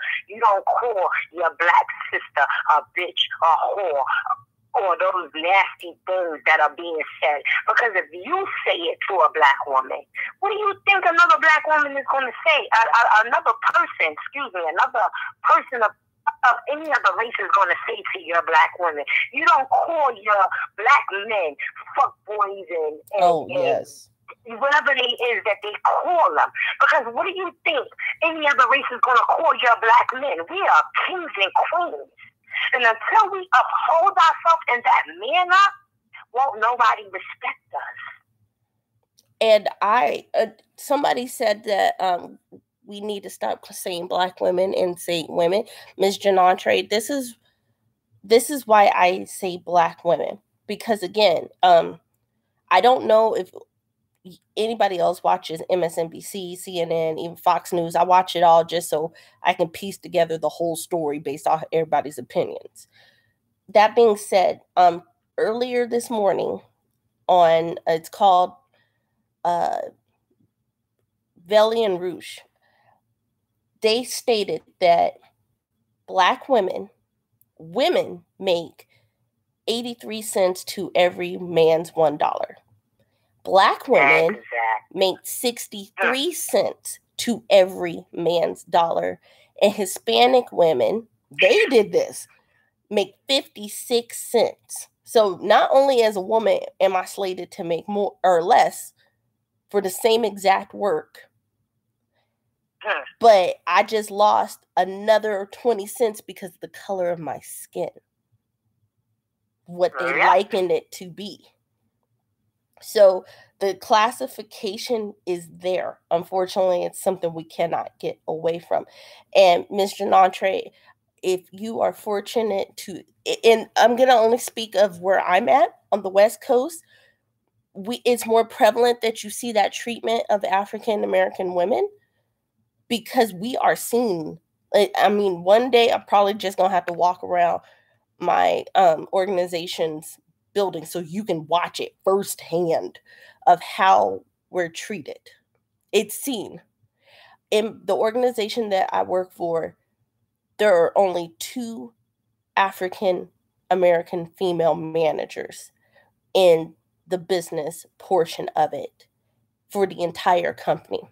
Our company has 40,000 employees nationwide. And we have 2 African American female managers. We have 1 African American vice president who is a male who has been with the company 23 years. We as black women, we have it, don't get me wrong, our black men have it hard. We as black women have it even harder. You know, like you said, we make less. We work the hardest.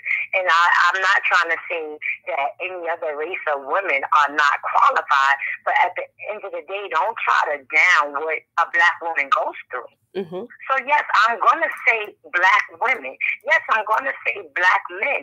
Because at the end of the day, our race is considered to be the less of all equals. But yet, If you look at your history, if you think about all the wars, if you think about all that's went through, we are the first to step up to fight for everybody but ourselves. We are put on the front line to be killed and torn down before any other race. But yet, every race has something negative and disgusting to say and feel about us. We done fought with the Holocaust. We done fought with so many different races to help so many different races out.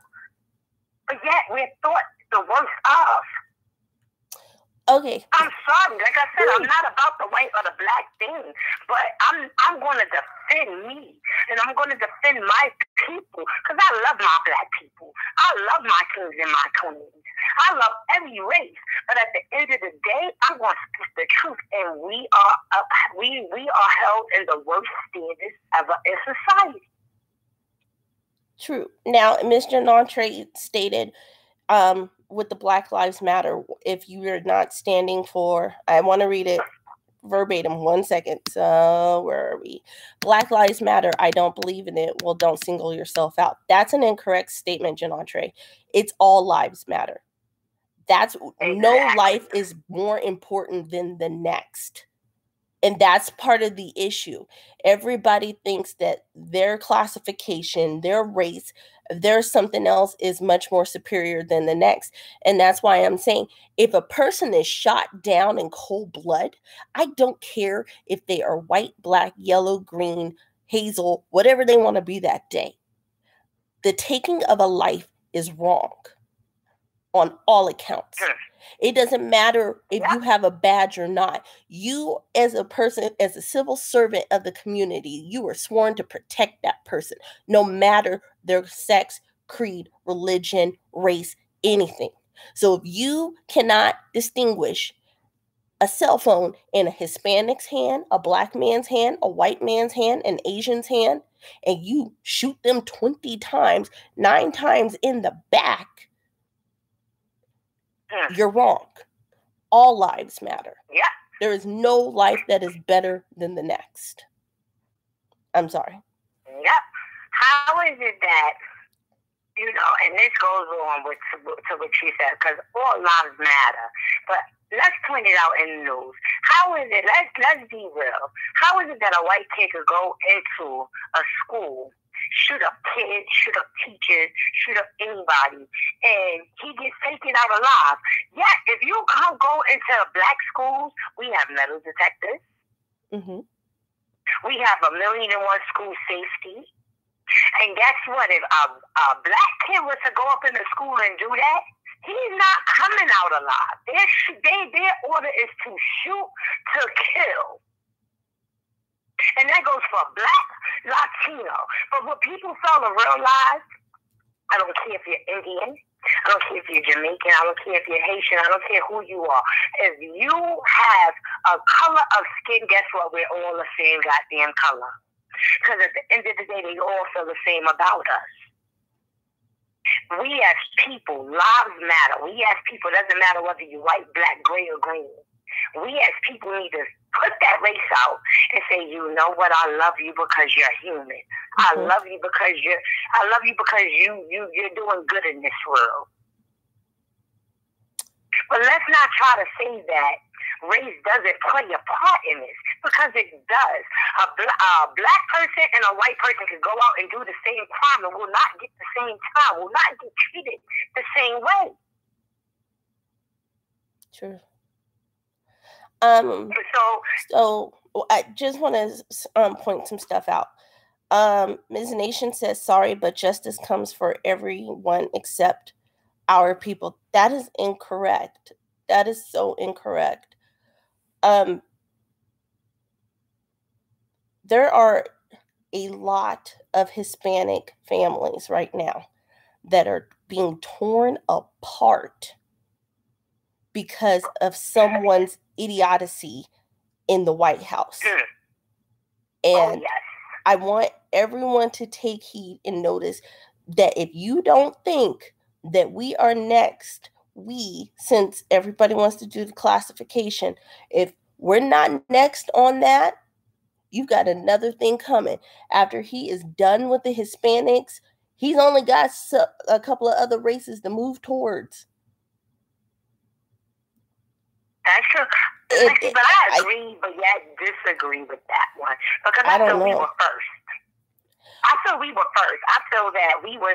See, people fail to realize jails were built to take down our families.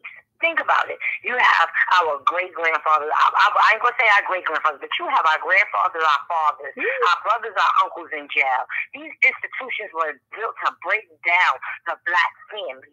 Now they're moving on to the Latino families. So I feel like we aren't next because we were the first ones they broke down. You know, I want to point out a few books that not saying that people should read, but if you're interested, think about it because they spoke about this years ago. I read these books maybe 10, 12 years ago. New World Order, Illuminati, all these books.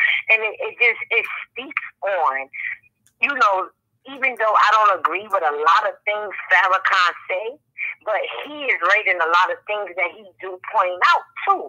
These institutions were built to break our families down, to keep our black men away from being strong parents, away from being leaders, away from being, loving parts of our family. A lot of people have grown up, including myself, with going to visit our fathers in jail. What can your father do or tell you from jail other than don't be like me and come here?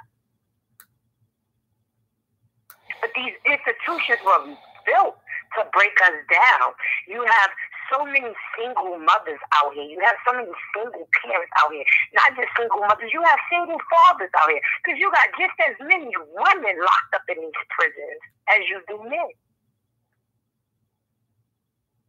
And it's just sad.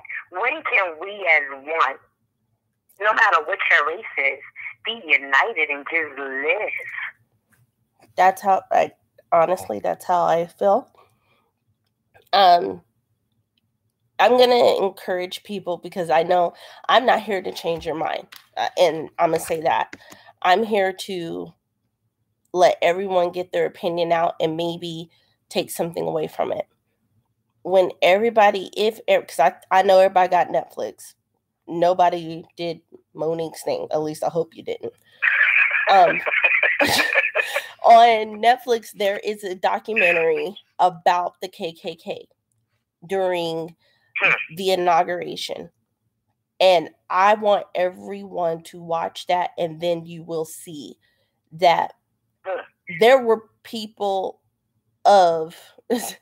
It was insane, the things that they were saying. And it's not belligerent, but watching that documentary is what made me say that all lives matter, because they have things against the Jewish.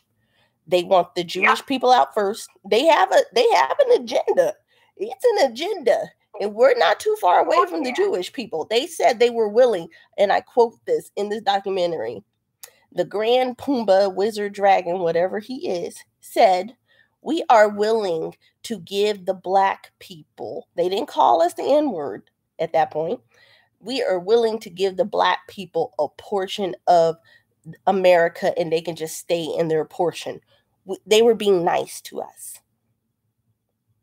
But everybody else had to go from a land that they took. That's the reason why I say first we need to band together internally, then all of the minorities need to band together.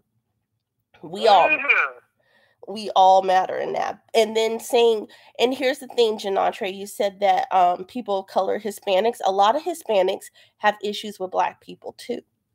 They don't consider themselves black people. They take offense to being called Afro-Latina. You can drop the Afro and be Latina. But Lexi, I've had an African tell me, you're not African American, you're black. You're American. I said, you know what? You're absolutely right. But guess what? At the end of the day, and excuse me, everybody, for using this word, at the end of the day, Guess what they all consider us?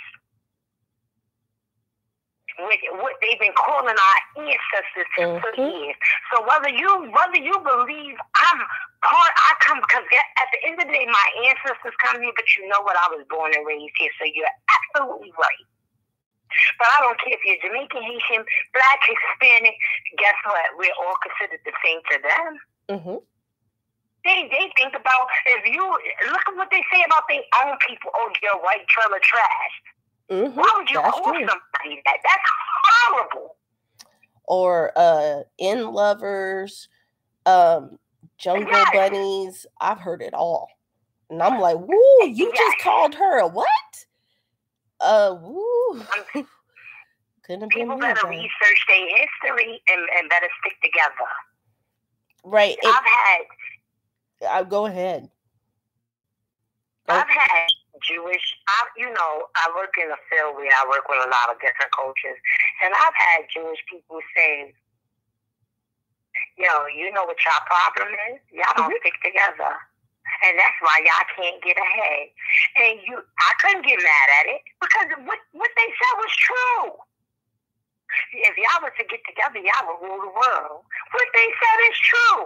They won all of us out. I've had Jewish people. I had, so many people say these things. And, I like these conversations. I can be just as deep as the next person. I can show up just, like the next person. But I choose not to. It depends on who I'm around and what topic we're talking about.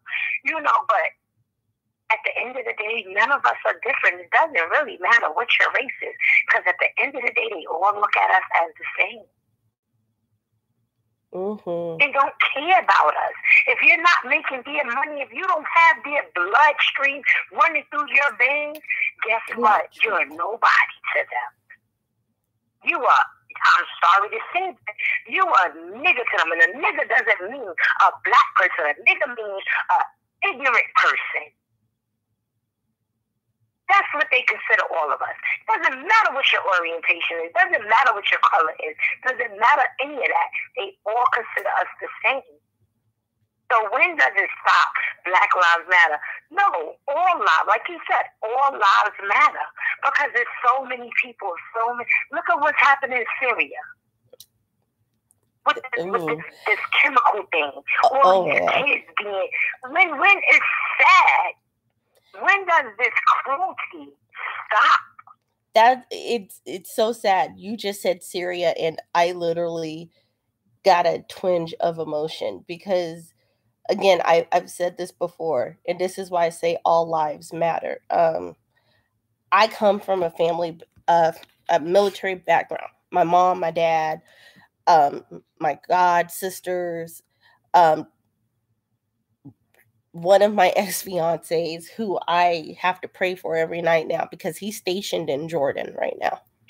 And he called me at 3:00 in the morning, 2 mornings ago, and told me that I wouldn't be hearing from him for a while because they were mobilizing them.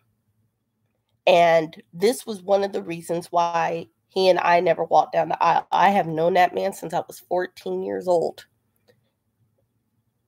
And I will be 36 this year, Lord willing, nothing doesn't happen.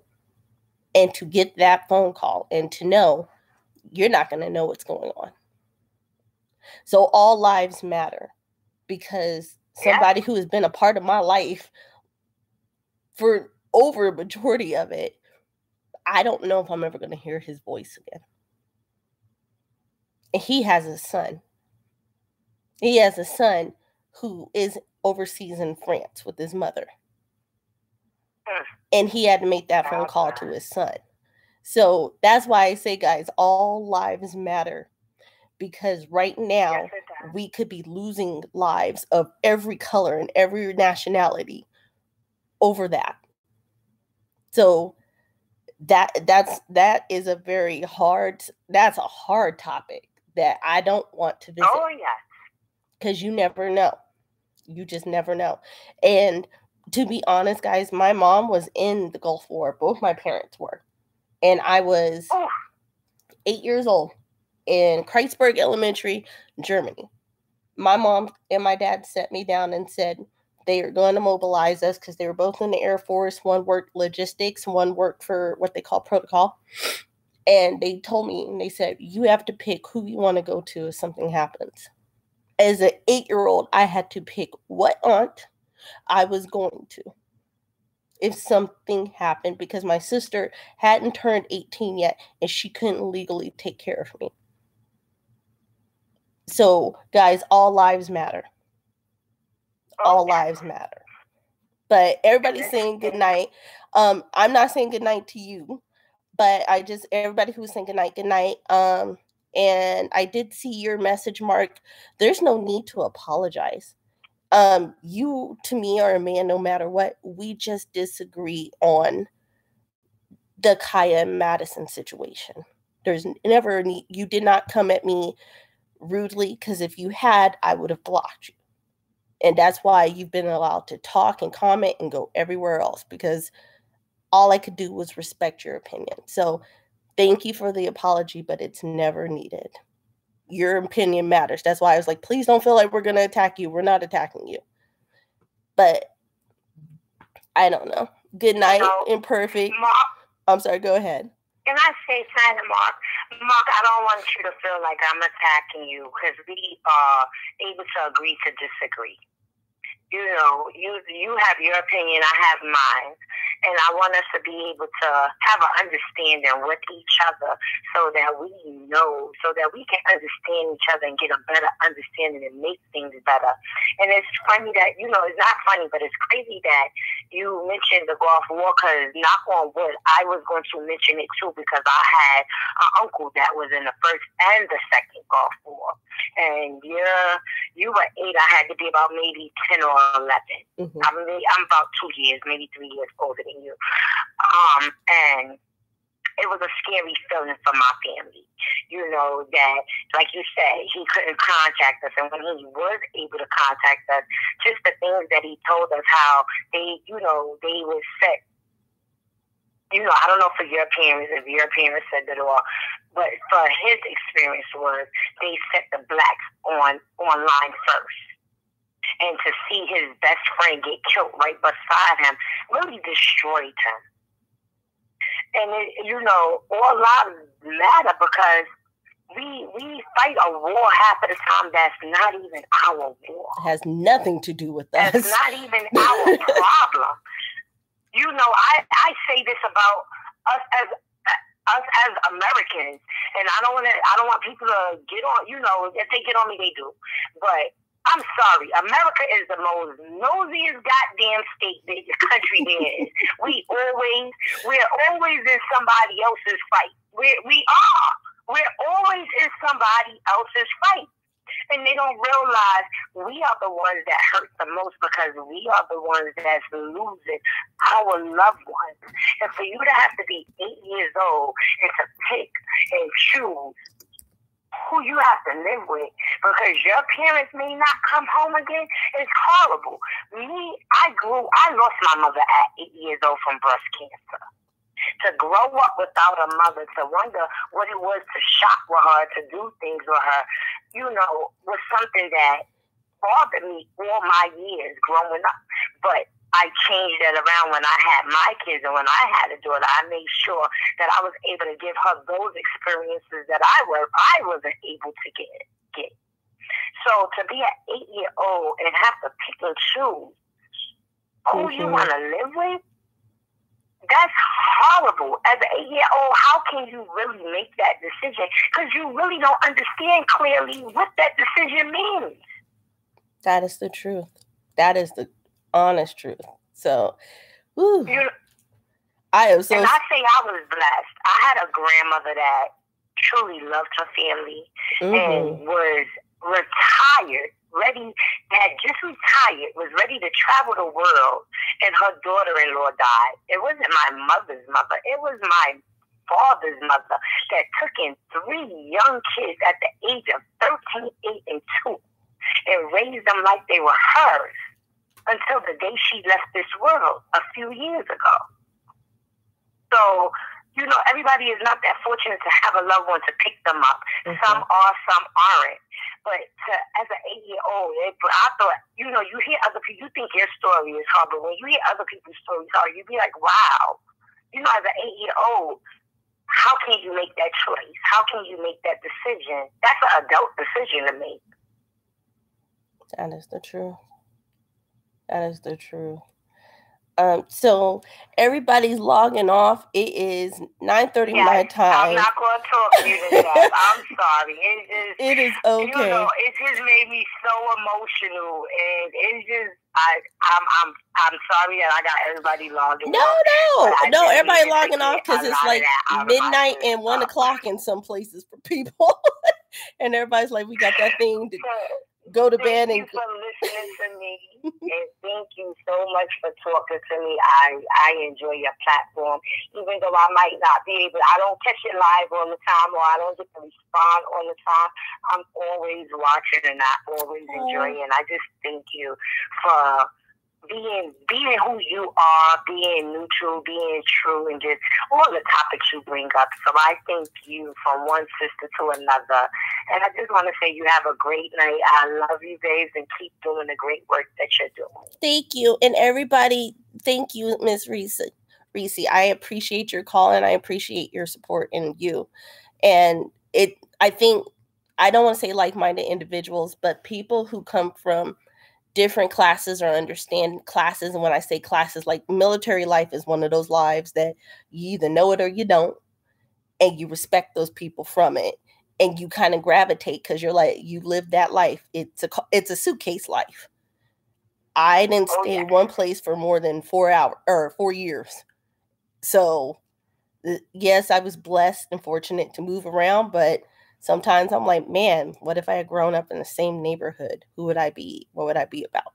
So I definitely get it from one heart to the next. Thank you so much. Everybody else, thank you for your time, your thoughts. If I didn't read them, please know I am going to spend all day tomorrow in between my jobs and sites that I have to go see these clients on. Thank goodness it's Friday. And I will try to respond to everybody or follow up with everybody. So everybody have a great night. You too. Thank you. Good night. Good night.